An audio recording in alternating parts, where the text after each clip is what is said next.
Howdy folks, and welcome back to Drewman RC.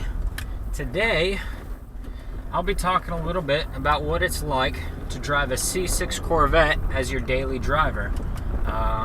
The car in general has a lot of pros and cons.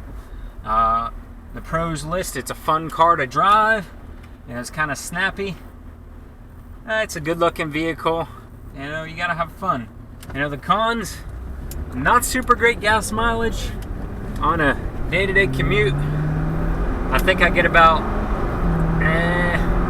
15 miles a gallon average city. Now on the highway during long road trips, I can get easily, in the high 20s, 28, 29 miles per gallon. But around city, just going to and from work, I'm burning through a good chunk of fuel. And at current gas prices, it's costing roughly about 40 bucks for a full tank. Some other cons of driving a C6 Corvette as your daily driver is they don't have a lot of ground clearance, so you're really restricted to paved roads. You can go on little dirt roads, but you got to be real careful what you're driving over. Speed bumps can actually be a significant obstacle. My car is a little more modified than the stock version. This one's a Z51, so it's already sitting on a different suspension. But I've gone and modified the exhaust and installed some exhaust cutouts so I can make the car a little more obnoxious when I feel like it. But that dropped my ground clearance as well. What else can we say? Your visibility's decent. You really want to put in some little of those small mirrors you put on your side mirrors, the smaller ones that give you a wider angle of view. That's kind of essential to really be able to change lanes safely.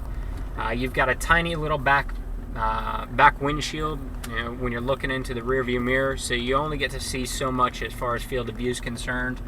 This particular model has a clear through top. However, I like putting a cover on top of it to prevent the sun from coming through and baking the interior of this car during the summertime. Even during the winter, it acts like a little greenhouse. It's a black car with a black interior, so it heats up quick. But it's fun, something I didn't know about Corvettes before I got one is that there's kind of a subculture where vet guys will wave at each other, just a little like a motorcycle, like those guys do. They kind of just wave hands and acknowledge, hey, you're in a Corvette, I'm in a Corvette. Sometimes it's fun to take the top off and cruise around. It does have a detachable top. It can be stored in the trunk, which is pretty awesome. This thing has a ton of trunk space. Playing army games, sometimes I gotta move a lot of stuff, so that's really handy to have room for several duffel bags or a rucksack or what have you. But it's a fun car to drive, it's kind of like before or after you have kids, if you're not financially well-to-do. With the C7s coming out, or when they came out, that drove down the prices of the C6s. You can get into one for under 20 grand if you're okay with it having a few miles on it. Now the Z06s, that's of course another story. That's gonna be more expensive. One thing I really like about this vehicle is that it does have a head-up display. This is an automatic version, but you can drop it into sport and play with paddle shifters if I miss driving a manual. But as far as daily drivers go, it's kind of nice having the automatic transmission. Now if I go out to a racetrack or drag strip, I can put it into manual and play it how I want to play it, and that's kind of cool to have that option. But majority of the time I keep it just in drive, and that works just fine for me.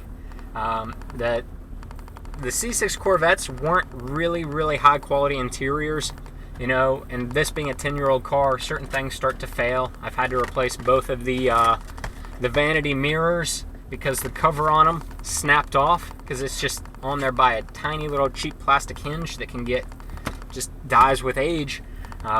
It's like $100 to replace each of the mirrors, so $200 for that job.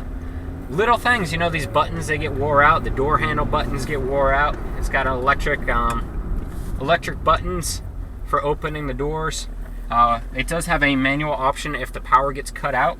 You can reach down here by your left side. There's a little lever. You can pop that open. There's a keyhole by the trunk, so that's all the key fob does. Like, it comes with a key.